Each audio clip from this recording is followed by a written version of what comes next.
Baie mense vra baie keer, hoe kan ons weet dat daar 'n God is? Is ons nie maar net alleen in die wêreld nie? Het iemand ooit God gesien of hom bewys? Nou die Bybel sê dat God het die natuur geskep.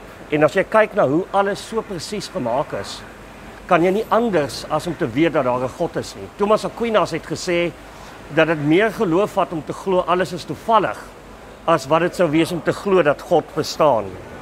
Psalm 104 sê die volgende: Here, U het baie dinge geskep. Die aarde is vol van wat U gemaak het.